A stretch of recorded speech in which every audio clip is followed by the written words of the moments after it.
예수 그리스도의 복음이라는 제목으로 말씀을 나누겠습니다. 작년부터 금년까지 몇 번의 절기 설교를 제외하면은 우리는 대부분의 말씀을 이제 창세기 말씀, 출애굽기 말씀을 살펴보았습니다. 그리고 그 중에 몇 번은 그 하나님의 나라에 관련된 말씀을 나누었습니다. 제가 그렇게 설교한 어떤 목적들이 좀 있었는데, 먼저 하나님의 나라를 설교했던 것은 우리가 교회를 개척하면서 하나님의 나라가 어떤 것인가, 하나님의 나라를 이 땅 가운데 주께서 이루셨고 또 그것을 확산시켜 나가는데 하나님 나라의 특징이 무엇인가를 이해하는 것이 중요하다고 생각했기 때문입니다. 그런데 이런 하나님의 나라에 관련된 설교를 하는 와중에 우리 교회의 그 시작점, 이것이 하나님의 부르심을 받은 아브라함의 시작점과 굉장히 비슷하다는 생각을 했어요.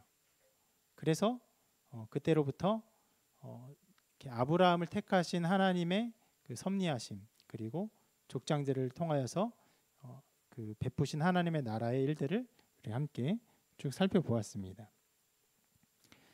하나님께서 인간을 창조하셨죠. 근데 멸망했습니다. 죄로 인간이 가득했어요. 그래서 온 세상에 죄가 관영하였어요. 그런데 관영하였는데 하나님께서 그 죄가 관영한 와중에 새로운 구원의 역사를 이루시기 위해서 한 사람을 택하십니다. 그것이 바로 아브라함이에요. 그리고 한 사람을 택해서 한 민족을 택하시고 한 민족을 통하여서 하나님의 뜻이 무엇인지를 계시하시고 알려주시고 그 뜻을 이루어 가셨죠.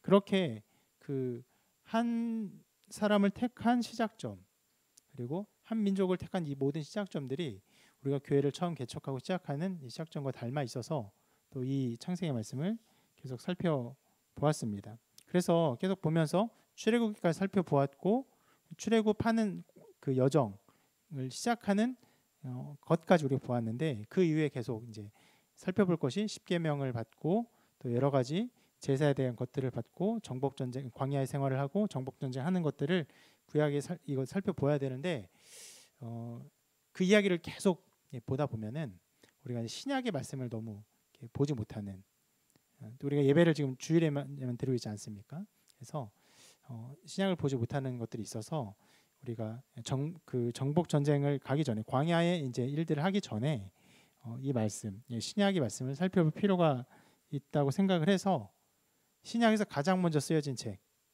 그리고 복음서 중에서도 또 가장 먼저 쓰여진 책이라고 알려져 있는 마가복음을 살펴보고자 합니다. 이 마가복음의 시작은요, 이렇게 시작되어 있죠. 하나님의 아들 예수 그리스도의 복음의 시작이라. 굉장히 선포적인 말로 시작되어 있습니다. 이러한 선포적인 어떤 태도를 가지고 시작하는 것은 흡사 창세기 1장 1절과 굉장히 비슷한 느낌을 줍니다. 창세기 1장 1절도 이렇게 시작하는데요. 태초에 하나님이 천지를 창조하시니라. 이 세상의 시작을 선포하는 것이죠. 우리가 살아간 세상이 어떻게 이루어졌는지,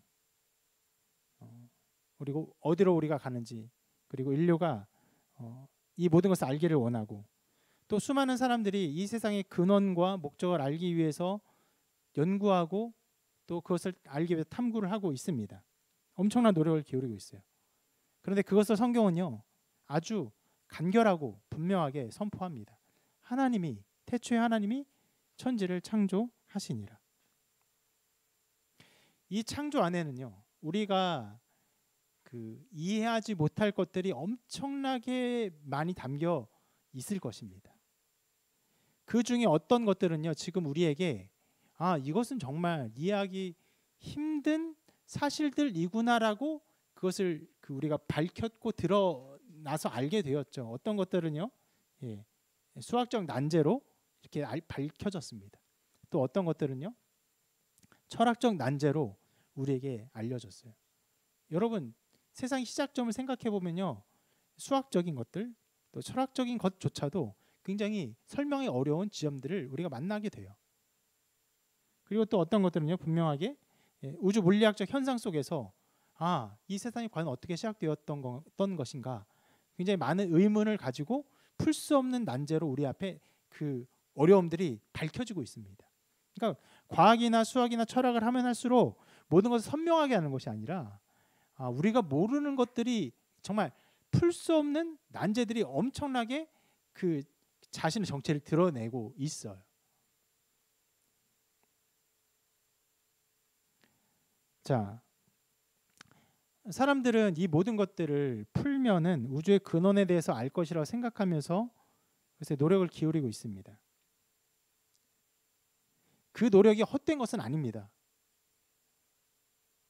이 세상의 근원을 알기 위한 수학적인, 철학적인, 또 과학적인, 혹은 물리학적인 이 수많은 또 생물학적인 이 노력들이 굉장히 자주 종종 이 창조의 하나님의 가르침들을 배격하는 형태로 나타나지만, 그러나 그것들이 온전하게 모든 것을 밝히면요, 하나님의 창조의 아름다움을 더욱더 선명히 선포하는 진리가 되리라고 생각을 합니다.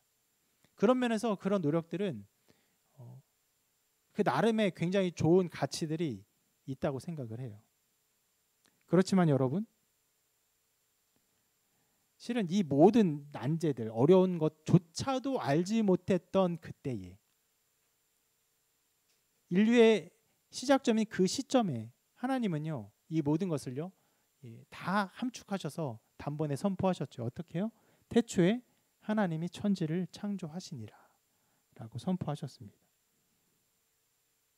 하나님은요, 그 어떤 것도 알지 못하는 이 시기에 이 창조 안에 있는 신묘막측한 정말 그 기묘한 일들을요 단번에 우리에게 알게 하셨어요. 아주 선명하게 깨닫게 하셨습니다. 특별히 이 말씀을 통해서 이 세상의 창조는 물질적인 것이 아니라 하나님의 그 능력의 근거, 하나님과 관계한 것이라는 것을 알게 하셨어요. 지금 사람들은요, 이 세상 물질 세계 모든 것들이 하나님과 관계가 없는 것처럼 살아가죠. 우리 뜻대로, 내 힘으로, 내 노력으로, 그리고 살다가 죽으면 어떻게 해요? 끝. 네, 그렇게 살아갑니다. 그런데 이 말씀, 태초에 하나님이 천지를 창조하시라는 말씀은요, 이 세상 모든 피조물들이 하나님과 관계가 있다는 것을 알게 해요. 하나님께서 만드셨구나. 하나님께서 목적을 가지고 계시구나. 이 만물은 하나님 아래에 있는 것이구나. 이러한 그 온전한 겸손함을, 또 온전한 목적을 깨닫게 하는 말씀으로 선포되었습니다. 자, 그렇게 창세기 1장 1절이 이 세상 만물의 신묘함을 담으면서 그러나 하나님과 그 이 세상 만물의 관계를 선포했던 것처럼, 마가복음 1장도 또 다른 신비함을 선포합니다. 바로 누구십니까? 하나님의 아들 예수 그리스도에 대해서 선포를 합니다. 자, 예수라는 이름은요, 당시에 매우 흔한 이름이었어요. 아주. 그렇지만 이 마가복음이 쓰여질 당시에 나사렛 예수는 분명히 많은 사람에게 각인된 한 사람을 지칭하는 이름이었습니다. 12명의 제자가 있었고, 그리고 수많은 이적들을 베풀었고, 그로 인해서 수많은 추종자들이 생겼고, 그럼에도 불구하고 신성모독이라는 죄로 인하여서 붙잡혀서, 그리고 굉장히 억울한 재판을 받고, 그리고 곧 죽고 사흘 만에 살아난 그 예수, 그리고 그 예수가 살아나서 수많은 사람들에게 자기를 드러내셨고, 그리고 그 드러낸 것으로 말미암아 그 부활을 믿고 따르는 수많은 사람들이 그 유럽과 아시아 전역에 생겨나기 시작했고, 그래서 그 사람들은, 그 지역의 모든 사람들은 예수라고 하면은요 반드시 이 나사렛 예수, 이 존재를 생각했던 것인데, 그래서 주님의 이 가르침을 받은 모든 제자들은요 이렇게 선포했죠. 예수가 하나님의 아들이며 죽었다 살아나신 분이라고 언제나 전파했습니다. 그것을 선포했습니다. 그래서 사람들은요, 이렇게 전하는 사람들이 이렇게 부르기 시작했죠. 그리스도인이라고. 약간은 경멸의 지금의 예수쟁이 같은 느낌으로 이 단어가 사용되기 시작했습니다. 자, 이러한 상황에서 이러한 상황에서 이것들이 전파되는 상황에서 마가는요. 복음서를 쓸 필요성을 느꼈고 그 글을 쓰면서 그리스도인이 항상 선포해 왔던 것을 여기서 선포하고 있습니다. 하나님의 아들 예수 그리스도 이것을 선포하고 있는 것이에요. 예, 복음의 시작이라. 여기서 하나님의 아들이라는 것은요. 말 그대로 예수님이 하나님의 아들이라는 것입니다. 이후에 성경에 기록된 특히 마가복음에 설명된 여러 예수님의 모습들은요. 지극히 인간적인 모습입니다. 그럼에도 불구하고 그 예수님이 의심할 바 없는 하나님의 아들이라고 선포하고 있습니다. 실상 당시에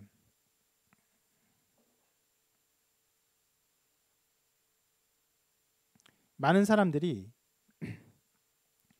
오늘 이 마가복음 1장 1절에 나온 어떤 단어를 많이 연구해 왔었습니다. 뭐냐면 이것인데 바로 시작이라는 단어예요. 자, 하나님의 아들 예수 그리스도의 복음의 시작이란 이 시작이라는 단어를 그 전부터 수많은 사람들이 연구해 왔습니다. 이 단어가 헬라어로 이 단어인데요. 저 옆에 내가 도금을 안 썼네요. 아르케.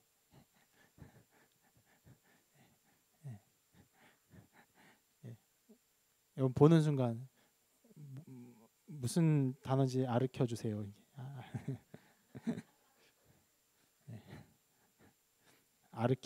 아르케라는 단어인데 그리스 철학자들이 추구했던 것입니다. 이 만물의 근원의 시작은 무엇으로 이루어졌는가? 시작은 무엇으로 나타나는가? 이 세상을 질서 있게 하는 그 질서의 근간은 무엇인가? 그것을 아르케라고 말해요. 시작점. 뭐 제일 원인이라고 말하기도 하고, 뭐 절대자, 뭐 이렇게 말하기도 하고.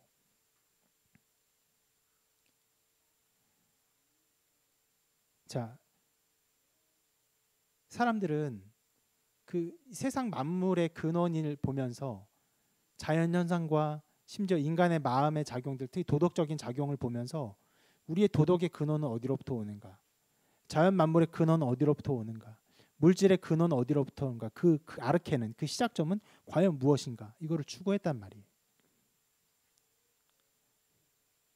물론 여기서 이제 아르케 시작이란 단어를 마가가 그 아르케가 바로 예수님이다라고 용어를 쓰고 있지는 않아요. 그렇게 말하고 있지는 않아요. 요한복음은 좀 그런 의도가 있어요. 예수 그리스도를 로고스라고 하죠. 로고스도 이 아르케를 지칭하는 또 다른 어떤 용어라고 할 수 있는데 그런 면에서 요한은 조금 더 이 철학적 용어를 가져다가 일부러 씁니다. 쓰지만 마가는 이 아르케를 일부러 가져다가 쓴 것은 아니고 이 말이 가지고 있는 그냥 기본적인 의미, 시작이라는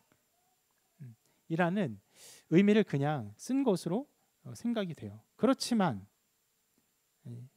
이 선언 1장 1절의 선언은요. 예수 그리스도가 모든 만물의 근원이라는 것을 드러내고 있어요. 그분이 어떤 분이라고요? 하나님의 아들이시기 때문에.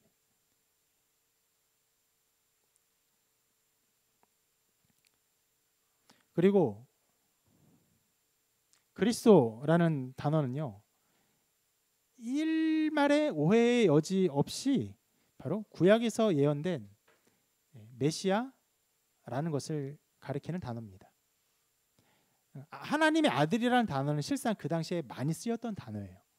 여러 신들에 의해서 여러 신을 추종하는 추종자들에서 신의 아들 이렇게 많이 쓰였던 단어거든요. 그런데 그리스도라는 단어는요. 유대인들에 의해서 그리고 구약 성경에서 예언되어 온 메시아로 쓰인 유일한 단어예요. 그래서 하나님의 아들이 바로 구약에서 예언된 메시아이신 바로 이 예수이시다. 예수가 하나님의 아들이시고 또 유대에서 말해온 그 구약에서 말해온 메시아가 바로 이 예수님이시다. 이것을 한 문장으로 다 드러내고 있는 것입니다. 이렇게 선포하고 있어요. 그리고 나서 아주 특별한 단어가 나옵니다. 바로 복음이라는 단어예요. 하나님의 아들 예수 그리스도의 복음의 시작이라. 이렇게 하고 있죠. 자, 우리는 이 복음을 들을 때 낯설지는 않습니다. 굉장히 익숙하게 어렸을 때부터 들어왔어요. 뭐 마태복음, 마가복음, 누가복음, 뭐 요한복음 이런 것들로 우리가 익히 들어와서 제가 어렸을 때 읽은 그 청소년 도서에는 이거를 좀 우스갯소리로 해가 그 써서 뭐 멸치볶음 뭐 이렇게 해가지고 그렇게 이 복음이라는 단어를 이렇게 그 언어의 유희로 쓸 정도로 익숙하게 우리가 받아왔었죠. 그렇지만 여러분, 이 복음은요, 이 서론의 적절한 단어는 아니라고 할 수 있어요. 그 당시에. 자, 여러분, 이 글은 어떻게 보면 전체적으로 예수님에 대한 글이죠. 마가복음 전체가 예수님이 어떻게 태어나셨고 어떤 일을 하셨고 어떻게 죽으셨는지를 쭉 기록한 글입니다. 그러면 여러분, 이렇게 쓴 글을 지칭하는 문학적인 그 장르의 용어가 있죠. 뭐가 있죠? 뭐가 있죠? 한 인물의 태어남과 죽음까지 기록한 문학적인 장르를 지칭한 용어가 뭐가 있습니까? 예? 예? 예? 예, 전기죠, 전기. 예. 예. 전기라는 단어입니다. 요즘 유튜브에서 많이 말하는 그런 전기는 아니고. 그래서 여러분, 이 글을요, 실은 이렇게 쓰는 게 원래는 더 적절하다고 할 수 있어요. 뭐냐면 하나님의 아들 예수 그리스도의 전기의 시작이라. 이게 이 글에 어떻게 보면 성격과 더 맞다고 할 수도 있습니다.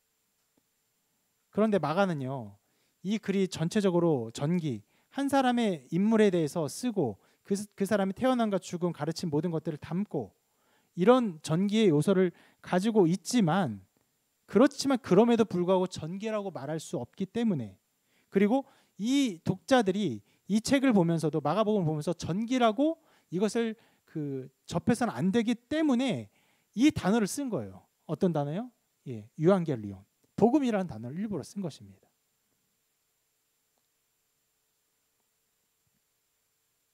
자, 유앙겔리온이라는 단어는 원래는요, 이런 단어였습니다. 좋은 소식을 전달하는 자에게 주어지는 보상을 의미하는 것이었어요.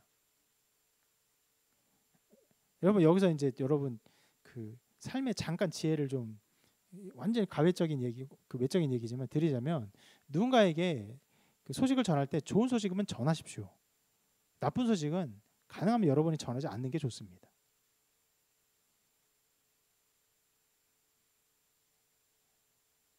뭐 집값이 떨어졌는데 어떤 사람, 야, 집값이 떨어졌다며, 이런 말하면 안 돼요. 누가 굉장히 인사에서 누락됐는데, 자네 이번에 인사에서 누락됐다면서, 이런 식으로 말하면 안 돼. 그 말을, 안 좋은 소식을 전해주면요, 그 사람이 그 안 좋은 소식에 대한 그 느낌과 이미지를 그것을 전한 사람에게 그대로 투영하는 일이 자주 있어요. 인간이 연약하기 때문에. 그런데 자, 그것과 정반대로 좋은 소식을 전하면요, 그것이 너무 기뻐서 그것을 가져다 준 자에게 상을 주는 일들이 종종 있었습니다. 특별히 전쟁의 상황에서 이런 일들이 있었어요. 그래서 구약 성경에도 다윗이 그 아들 압살롬의 반역으로 고생을 할 때 전쟁을 합니다. 전쟁을 하고 마침내 압살롬이 죽어요. 죽으니까 아히마아스가 그 압살롬이 죽은 소식을 다윗에게 전하려고 막 욕심을 부립니다. 그러니까 아버지가, 가지 말아라, 가지 말아라. 이것은 다윗에게 아주 좋지 않은 소식이니까 너 가지 말아라. 그런데 아히마아스는 그것이 승전보니까 전하고 싶었던 거예요. 욕심을 부려서 막 가요. 가서 원래 출발했던 그 전쟁 소식의 그 내용을 알리기 위한 전령보다도 먼저 도착을 합니다. 그 다윗에게 가서 그것을 먼저 말하려다가 무언가 생각이 났는지 그 아들 압살롬이 죽었다는 말을 하지 않아요. 그래서 감춥니다. 그리고 그 후에 전령이 와서 압살롬이 죽었다는 얘기를 하니까 이 사람이 죽임을 당하죠.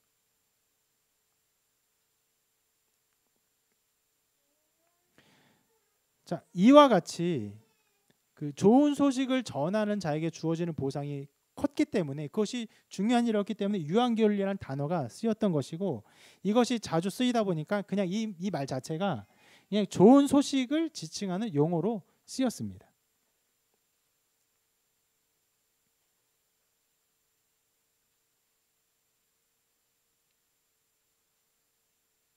그리고 마가는요 바로 이 단어를요 이 마가복음을 시작하면서 이것은 예수의 전기라고 말하지 않고 이것은 예수의 좋은 소식이다라고 말을 하고 있는 것이에요. 왜냐하면 이 글은 일반적인 문학 장르가 아니기 때문에 그래요. 문학 장르에 담길 수 있는 것이 아니기 때문에 이 글의 모든 것들이 그렇게 다른 용어를 가지고 이 글의 성질을 드러내고 있는 것입니다. 마가가 주장하는 바 그리고 우리가 믿는 바 어떤 일을 하셨습니까? 하나님의 아들이 이 땅에 오셨고 우리를 위해서 구원의 일을 하셨고 자, 그 일을 하고 있다면 그 일을 기록하고 있다면 이 글은요 하나님의 아들이 오셔서 하신 모든 일을 기록하는 글은요 일반적으로 우리가 생각하는 이 전기의 장르에는 절대 국한될 수가 없어요. 왜요? 여러분 이 전기라는 장르는요 한 사람의 인생을 기록하면서 최대한 좋은 면들을 강조합니다. 나쁜 것들은 빼요. 의도적으로 뺍니다. 그래서 어떻게 합니까? 그 글을 읽는 사람으로 하여금 그 전기의 주인공을 좋아하게 하거나 혹은 그 전기의 주인공을 더 그 본받게 하고자 하는 마음을 불러일으킵니다. 저도 예전에 어렸을 때 그 책을 읽었던 게 기억이 납니다. 세계는 넓고 할 일은 많다. 누구에 대한 책입니까? 대우그룹 회장 김우중 회장에 대한 책이에요. 얼마나 막 그 책을 읽으면서 존경심이 일어나는지 몰라요. 그런 연이었는지 제가 그 대우가 후원하는 아주대에 들어갔죠. 그리고 아주대가 망해서 학교 입결이요 엄청나게 떨어졌어요. 그래서 저의 기억 속에 김우중 회장은요 나쁜 기억으로 자리 잡고 있어요.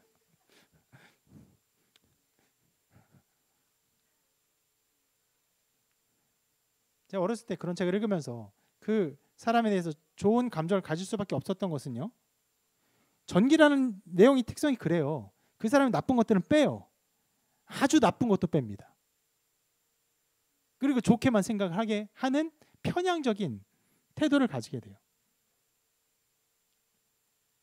다분히 편향적이고 그리고 전기를 그 쓴 사람의 견해에 완전히 기울어지게 만드는 일을 하게 돼요. 자, 이렇기 때문에 이 전기의 테두리 안에 예수 그리스도의 일이 담길 수는 없는 거죠. 절대로 그럴 수는 없어요.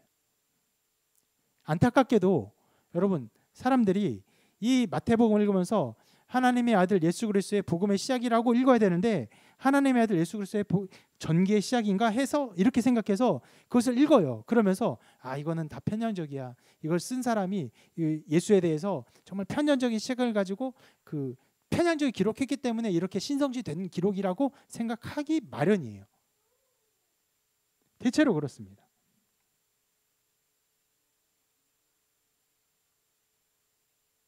그러나 여러분 성경을 읽으면 순전한 마음으로 성경을 읽는 사람들은요 모두가 알게 됩니다. 예수님이 하나님의 아들이시고 이 글에는 거짓과 사익을 취하는 일이 없다는 것을 알게 돼요.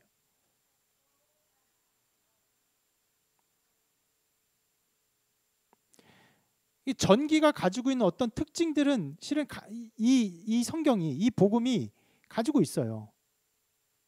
한 인물의 삶을 담고요. 그리고 그 인물을 정말로 좋게 생각하고 그 인물을 따르고자 하는 열매를 맺는 면에서는 비슷한 면이 있어요. 그러나 여러분 하나님의 아들인 예수께서 이 땅에 오셔서 행한 일에는요 흠도 없고 죄도 없습니다. 그렇기 때문에 이 예수님에 대한 기록을 기록하는 기록자가 그분의 기록을 하면서 나쁜 기록을 뺄 필요가 전혀 없어요. 도리어 있는 대로 그것들을 기록하면은 되는 것입니다. 어떤 면에서는요, 있는 대로 기록했기 때문에 예수님이 정말 하나님의 아들이 맞는가 의구를 일으키는 부분도 있어요.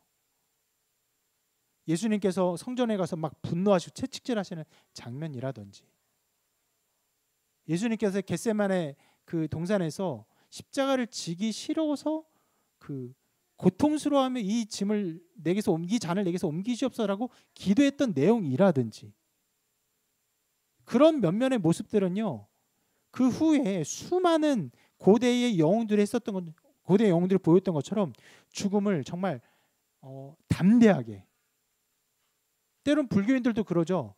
그 자기 몸을 이렇게 불살라서 공양을 드리는데 흐트러짐 없이 불태워서 죽는 데까지 그대로 꼿꼿이 죽는 그런 일들도 있어요. 그런 영웅적인 모습에 비하면요, 예수님이 그 죽음을 두려워한 모습은 도리어 하나님의 아들이 아닌 것처럼 그 의구를 갖게 하는 부분도 있습니다. 그런데 그런 부분이 있음에도 불구하고 마가는, 또 마태, 누가, 요한, 모든 사람은요, 예수님에 대해 기록을 할 때 가감없이 그것을 빠짐없이 기록했어요. 왜요? 그것은 전기가 아니고 예수 그리스도가 하신, 하나님의 아들이 하신 일을 드러내는, 그것을 선포하는 일을 받아 적는 일이기 때문에 그렇습니다.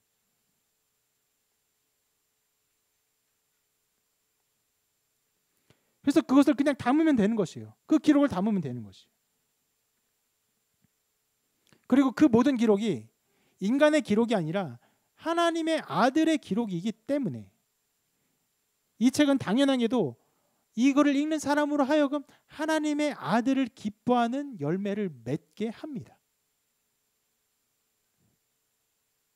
이것은요, 이러한 열매를 맺는 것은 저자가 교묘한 의도를 가지고 편향적으로 써서 그 억지로 만들어낸 결과가 아니에요.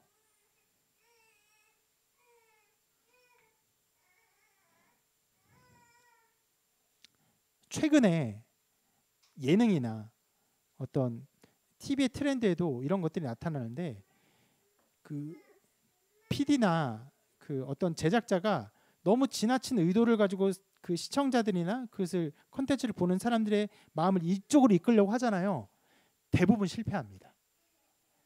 도리어 있는 그대로 보여주거나, 도리어 그 안에 진심과 그 순수함들을 보여줄 때 그 콘텐츠의 온전한 좋은 성과를 얻게 되는 일들이 많죠. 전기도 마찬가지인데, 전기가 대체로 아까 말씀드린 것처럼 굉장히 편향적으로 쓰여졌기 때문에 여러분, 그 전기를 어렸을 때 읽은 전기를 죽는 날까지 똑같은 마음으로 읽고 그 사람 정말 위대한 사람이야, 대단한 사람이야, 이렇게 보는 사람 없어요. 갈수록 나이 들면서 어떻게 봅니까? 그 인물을 입체적으로 보게 되겠죠. 좋은 면, 나쁜 면, 실수한 면, 부족한 면 다 보면서 이런 것들은 배우고 이런 것들은 내가 배우지 않아야겠구나, 이런 것들을 생각을 하게 마련입니다. 그러나 성경은 그렇지 않아요. 성경은 수많은 세월을 지나오면서 그 안에 담겨있는 순수함, 그 안에 하나님의 아들에 대한 기록이 담겨있음을 온전히 스스로 더욱 드러냈어요. 이 세상에 그 어떤 책보다 성경만큼 불태워버리고 또 없애려고 하는 시도가 많았던 책은 없습니다. 무수한 공작과 무수한 공격과 무수한 파괴적인 행위에도 불구하고 성경은 살아남아서 그것을 읽는 모든 사람으로 하여금 이것이 하나님의 아들에 대한 기록인 것을 알게 하였고, 그 하나님의 아들을 기뻐하는 마음이 우리 가운데 실은 태초부터 있게 하사 그것이 작용하게 하여서 이 말씀 가운데 신앙을 일으키게 하여 왔습니다. 그런 면에서 이 글은 절대로 전기가 될 수 없어요.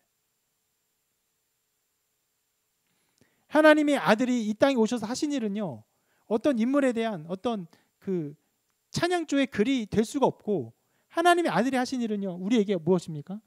가장 기쁜 소식이기 때문에, 그리고 그것은 선포하는 소식이기 때문에 마가는 이것을요, 유앙겔리온이라고 소개하고 또 선포하고 있는 것입니다.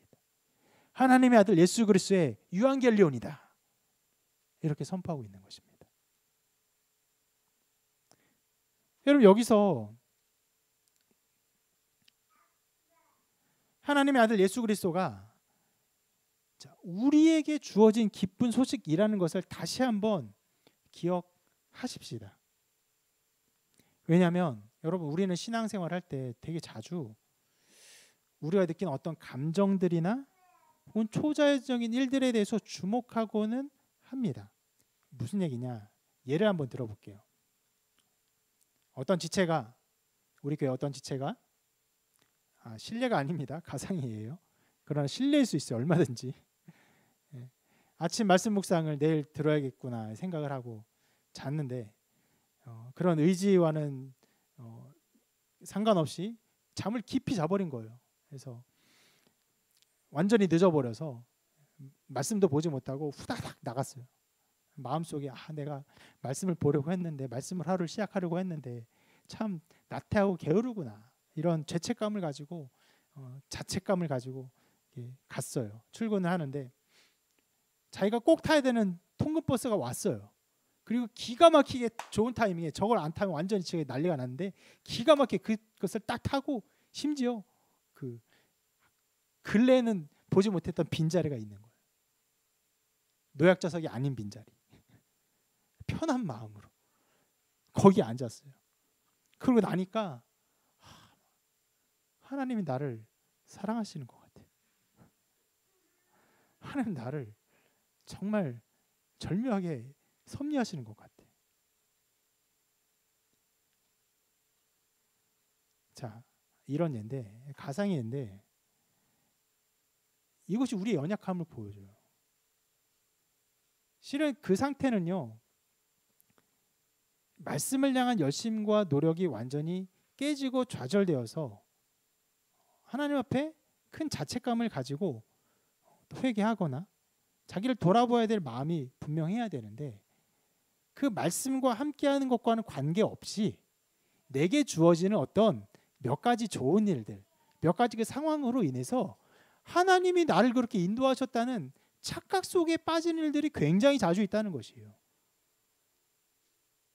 내게 주어지는 외적인 어떠한 평안함, 그런 일도 많이 있죠. 지금은 생여름이 아니어서 괜찮은데 정말 더운 여름에 들어오면서 교회가 에어컨을 많이 시원하게 틀어놓잖아요. 그럼 들어오면서 이곳이 천국이구나. 뭔 상관이에요, 여러분. 에어컨 없는 곳은 지옥, 에어컨 있는 천국입니까? 근데 우리 그래요. 덥고 짜증나면요 막 이렇게 불편해요. 마음도 불편하고 신앙도 막 낙심돼, 하나님에 대한 감사도 막 사라지는 것 같아요. 근데 막 시원한 곳에 몸이 막 쉼을 얻으면요 마음도 평안해지고 영혼도 평안해지는 것 같아요. 제가 사소한 일상일을 가지고 예를 들었지만 좀 더 신앙적인 차원에서 이야기를 해보자면, 찬양을 하며 느끼는 어떤 감정들, 감정적인 경험들, 예배의 어떤 요소들에 의해서 고양되는 어떤 감정들, 또 삶에서 나타나는 병고침에 대한 기도 응답과 여러 가지에 대한 기도 응답들, 이런 것들에 의해서 우리의 신앙은 굉장히 쉽게 고조되고 그것이 신앙의 좋은 열매라고 생각하는 일이 자주 있다는 것인데, 그러나 여러분, 신앙에서 정말 중요한 것이 무엇이냐? 그런 것들이 아니라 예수 그리스도를 말미암아 우리에게 주어진 기쁜 소식을 우리가 아는 것입니다. 이것이 복음이에요. 교회 올 때 에어컨의 시원함이 복음이 아니라, 회사 갈 때 기가 막힌 타이밍으로 회사에 절묘하게 지각하지 않고 사람들에게 부지런한 사람으로 인정받는 것이 복음이 아니라, 우리에게 베푸신 하나님의 아들의 그 역사하심과 사역하심의 이 모든 일들이 우리에게 주어진 복음이라는 것이.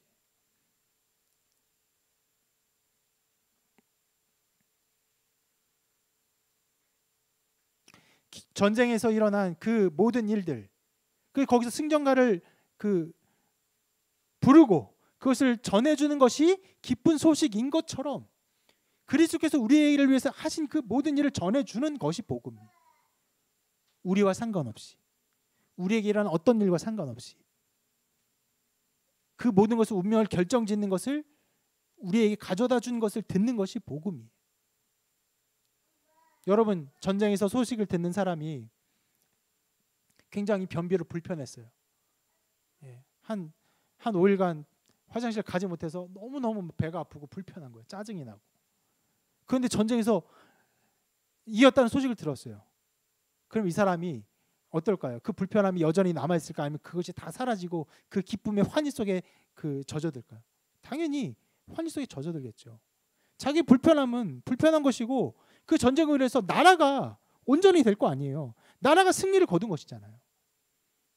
우리가 불편한 어떤 것들, 우리가 느끼는 어떤 것들과 상관없이 주께서 우리를 위해서 하신 구원의 사역들을 우리가 들을 때 그로 말미암아 우리가 하나님의 자녀가 되었고 하나님의 그리스도의 몸된 교회 지체로서 성령의 은혜를 입을 수 있는 존재가 된 것이잖아요. 그것을 듣는 것, 그것을 바라보는 것이 복음을 바라보는 것입니다.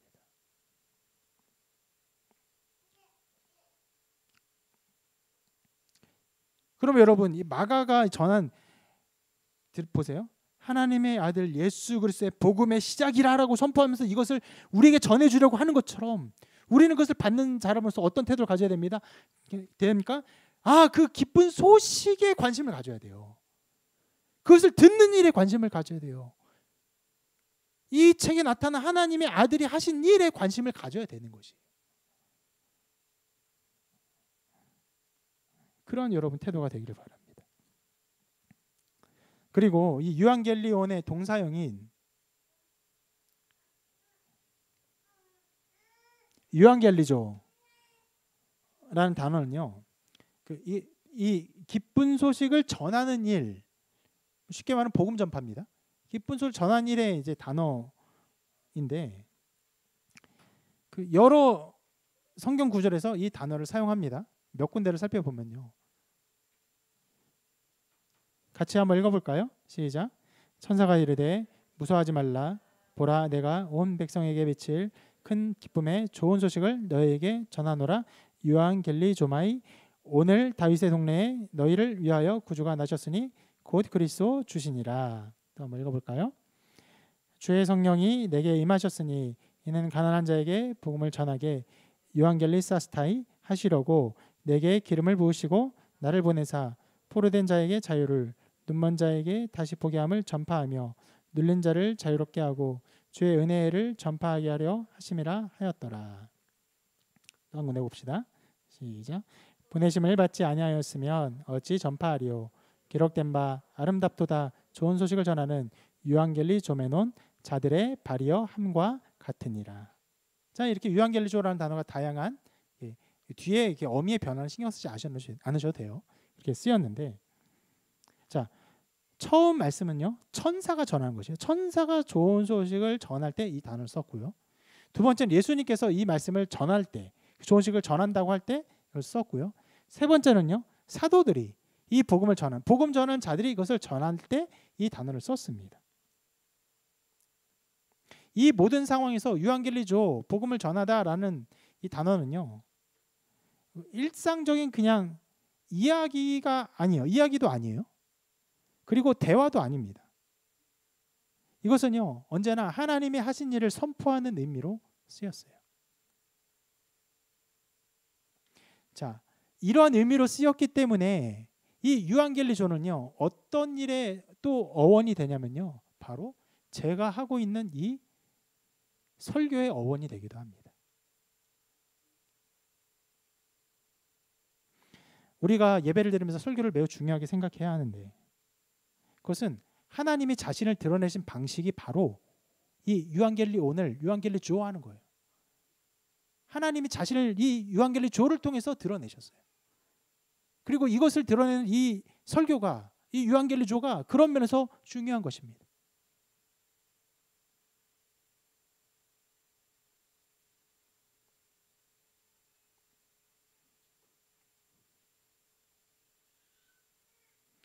하나님께서 자신을 드러내는 방식이 유앙겔리조였고 이것을 들은 백성이 그것을 드러내는 것 역시 유앙겔리조였습니다. 그리고 오늘 말씀에서도 이 글을 쓰면서 예수 그리스도에 대한 뭐요? 유앙겔리온이다, 복음이다. 이것을 쓰면서 이것을 선포하고 있는 것이. 마가는 어떻게 보면 유앙겔리조하고 있는 거예요.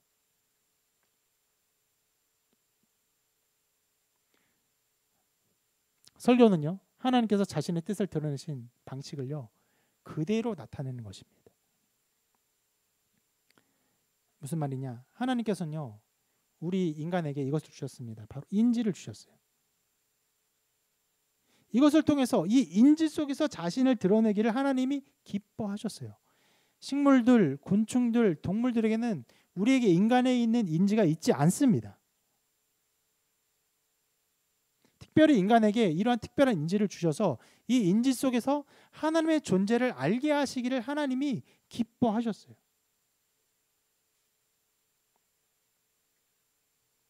그래서 예수 그리스도가 어떻게 하셨습니까? 우리와 같은 인간으로 오셔서 우리가 가장 이해하고 납득할 만한 방식으로 사역하셨고 자기를 드러내셨고 그것을 나타내신 것이 바로 복음입니다. 그리고 이 설교는요, 바로 그 주님이 하신 일, 어떤 일을 하셨는지를 또 이것을 드러내는 일을 하는 것이에요. 무엇을 통해? 인지를 통해서 하나님의 뜻을, 하나님을 알게 하고 하나님의 뜻을 알게 하는 작업을 하는 것이 바로 이 설교의 일인 것이죠. 그래서 설교가 중요한 것은요, 이 방식이 하나님 자신을 드러내는 방식과 맞닿아 있기 때문에 그렇습니다. 무슨 말이냐? 이 설교에만 하나님이 자신을 드러낸다는 것이 아니라 하나님이 자신을 드러내시는 것이 우리 인지 속에서 자신의 이야기를 드러내시고 자신을 나타내시고 선포하시고 특별히 예수 그리스도를 통해서 자신의 모든 것들을 알게 하셨는데 이 모든 것들이 이 설교의 방식이라는 것입니다.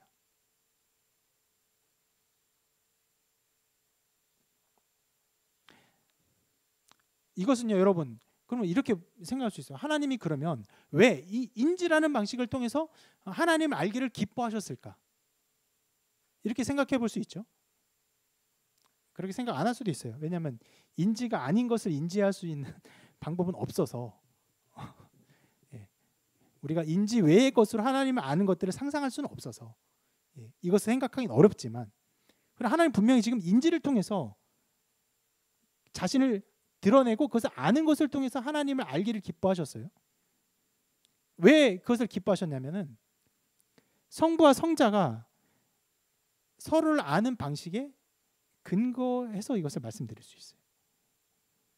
성부와 성자는요, 완전한 질서 속에서 완전한 하나를 이루시며 완전한 이해 가운데 계세요. 완전한 교통 가운데 서로를 이해하시고 서로를 아시고 그래서 어떻게 하십니까? 서로 사랑하셨어요. 그래서 어떻게 말합니까? 이것을 사랑이라고 말할 수 있는데 하나님은 사랑이시라라고 우리가 표현하는 것이죠. 성부, 성자, 성령은요, 사랑이세요. 사랑은 참 굉장히 독특한 단어죠. 사랑은 명사지만 명사가 아니에요. 달리기와 같은 거예요. 달리기가 명사지만 그거는 동작을 나타내는 명사잖아요. 사랑도 마찬가지죠. 사랑도 멈춰 있지 않아요. 이곳에서 저곳으로 향해 있는 마음이에요. 성부와 성자와 성령께서 사랑으로 계세요. 사랑으로 존재하세요. 사랑이라는 것은 서로를 알고 서로를 이해하며 서로 온전한 질서 가운데 있다는 것을 의미하는 것이에요. 그래서 완전한 이해, 완전한 질서, 완전한 연합이 성부, 성자, 성령의 삼위 하나님의 그 특징이고 존재의 양태라고 할 수 있습니다. 그래서 도리어 이 반대로 하나님이 계시지 않으면 어떻게 됩니까? 그것이 바로 무질서고 혼돈이고 몰이에요.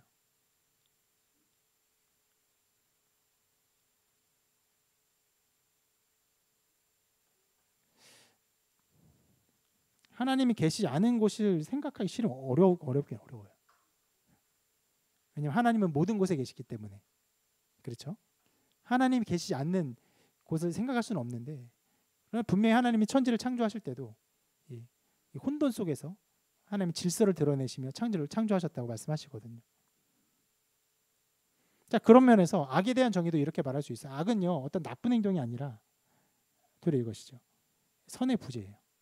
선의 결핍. 선이 없는 것이 악이에요. 하나님이 없는 것이 악입니다.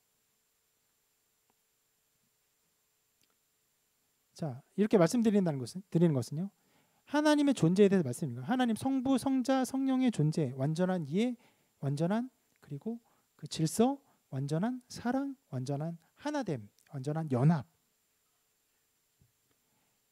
성부, 성자, 성령이 그렇게 존재하세요. 어떻게? 서로를 아는 것 가운데.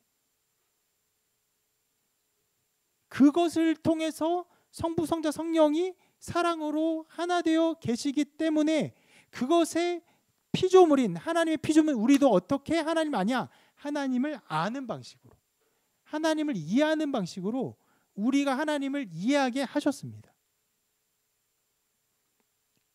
그래서 하나님은요, 자신의 뜻을 어떻게 드러냈습니까? 예수 그리스도와 그분의 사역을 통해서, 기쁜 소식인 복음을 통해서 우리가 알고 인지하고 깨달음으로 하나님을 알게 하셨어요. 그리고 그것을, 그 기쁜 소식을, 그 유앙겔리온을 드러내는 것이 바로 이 유앙겔리조가 되는 것이죠. 언제나 유앙겔리온을 드러내는 모든 행위가, 복음 전파가, 복음을 나누는 것이, 복음을 이야기하는 모든 것이 유앙겔리조인 것처럼 동일하게 이 설교도 유앙겔리조가 되는 것이죠. 여러분, 그런 면에서 예배 중에서 가장 중요한 것은 바로 이 유앙겔리조예요. 하나님이 이 안에서 하나님을 가득 계시하기를 기뻐하셨습니다. 하나님 수많은 것에서 자기를 드러내세요. 자연 만물을 통해서, 자연 광대함을 통해서, 우주의 광대함을 통해서, 인간의 마음의 따뜻함을 통해서, 사랑을 통해서, 희생을 통해서 자기를 많이 드러내십니다. 수학적 진리를 통해서 자기를 드러내세요. 생물의 다양함을 통해서 자신의 아름다움을 탁월하게 드러내십니다. 그러나 하나님 자신의 아주 탁월한 것을 어디에 드러내시냐면 예수 그리스도를 통해서, 그 복음을 통해서, 이 유앙겔리온을 통해서 자기를 가득 드러내시고, 이 복음을 이해하고 깨닫는 것을 통해서, 이것을 선포하는 것을 통해서 자기를 드러내기를 기뻐하셨어요. 그렇기 때문에 이 설교는 가장 모든 일에 가장 영광된 일이며, 하나님이 기뻐하시는 일이며, 하나님과 함께 교통하는 일이 되는 것입니다. 자, 이런 면에서 여러분에게 여러 가지 신앙의 권면을 드립니다. 여러분, 예배를 소중히 여기십시오. 하나님이 자신을 드러내시는, 자신의 영광을 드러내시는 예배를 정말 소중히 여기셔야 합니다. 그리고 여러분, 설교를 소중히 여기십시오. 정말 소중히 여기셔야 돼요. 하나님이 자신을 이것을 통해 드러내기를 기뻐하셨어요. 설교 안에서 나타날 하나님의 영광을 가장 크게 기대하십시오. 때마다 일마다 여러분이 기도해야 되는 정말 중요한 기도 제목 중 하나가 바로 이것이에요. 설교를 통해서 하나님의 뜻이 드러나는 것.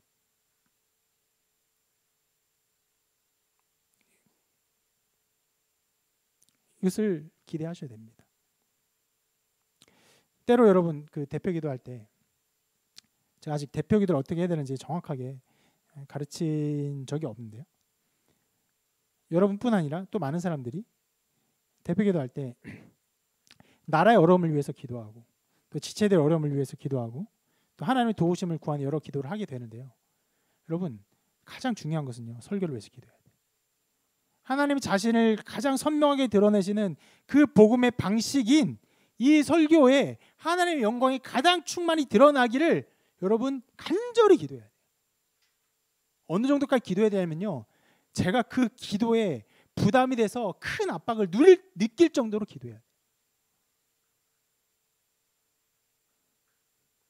저도 청년 때, 제가 목회자가 아닐 때, 어떻게 보면 그때 더 이 설교가 얼마나 소중한지를 더 간절하게 생각했던 것 같아요.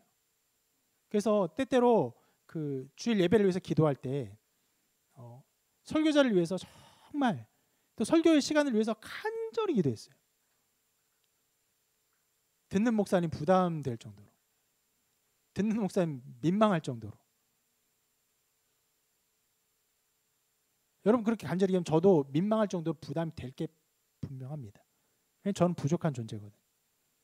그러나 하나님이 이것을 통해서 자신을 드러내기를 기뻐하셨기 때문에 이것에 나타난 하나님의 가득한 영광을 기대하고 사모하셔야 돼요. 최근에 많은 교회에서 이 설교의 중요성들이 떨어지고, 설교로는 사람이 변하지 않는다고 생각하는 설교자들도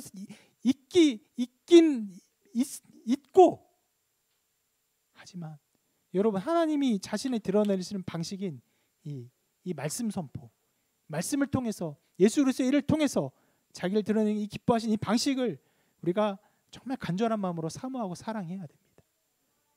그래서 저는 여전히 저도 믿는데 설교를 통해서 정말 은혜를 누리고 하나님의 영광을 보기 시작하면요, 교회는 건강해집니다. 교회는 건강해져요. 목회자가 뭐 특별한 것 없어도 어떤 것은 잘하는 것이 아닐지라도 성도 한 사람 한 사람이 설교를 통해서 하나님의 영광이 나타나는 것을 믿고 그것을 경험하고 그 안에 하나님의 영광을 누리며 그 기쁨을 향유하면요, 그 사람들의 변화될 줄로 믿습니다. 그래서 여러분 이렇게 기도하시기를 바랍니다. 짧은 예인데요. 같이 읽어볼까요? 시작. 오늘의 설교를 통하여 하나님의 아들 예수 그리스도의 복음이 밝히 드러나게 하시고 이를 통해 하나님 홀로 영광 받으시고 우리도 그 영광으로 함께 기뻐하게 하여 주옵소서. 그러한 기도와 신앙 가운데 서셔야 합니다. 그러한 기대로 말씀을 사모하셔야 됩니다. 그리고 이러한 기대가 있기 때문에 동일하게 여러분 하나님의 말씀을 가까이 해야 합니다. 말씀드렸죠? 하나님의 아들 예수 그리스도의 복음의 유한겔리온이다, 기쁜 소식이다 라고 하면서 그것을 마가복음을 통해 선포하고 있어요. 선포하고 있어요.